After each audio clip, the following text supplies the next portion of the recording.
What would you change about how society views mental illness? Comment below. Story 1. James, the silent CEO. You would never guess it from the outside. James walked into boardrooms like he owned them. Charismatic, sharp, decisive. He was the CEO of a thriving logistics firm with over 300 employees. His car was spotless. His suits tailored. He was the image of control. But inside, he was unraveling.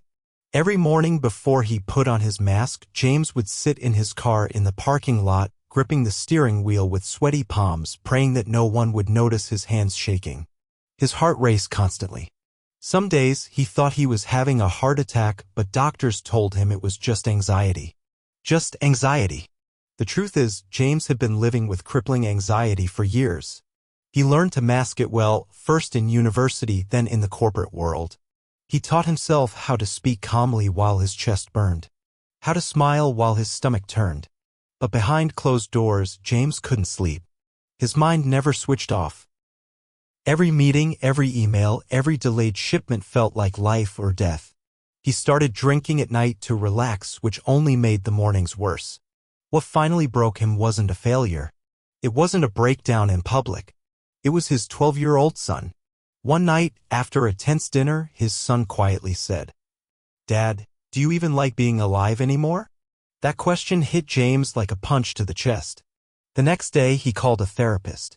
For the first time in his life, he said the words out loud, "I think something's wrong. I don't know how to relax.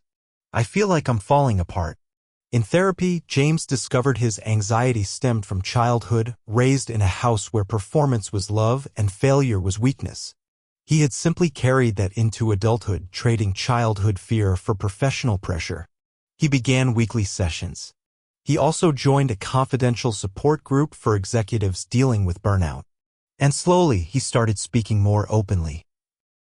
Not in boardrooms, but with his wife, his son, and eventually his team. It didn't make him weaker.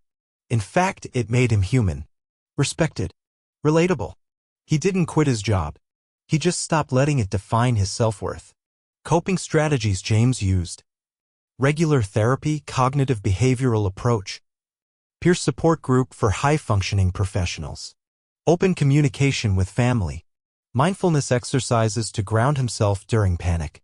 What listeners can take away. If you're holding it all together but dying inside, you're not alone.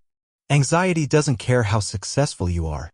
You deserve peace, not just productivity. Start by talking. One honest conversation can change your whole life. You're not weak for needing help. You're wise for asking.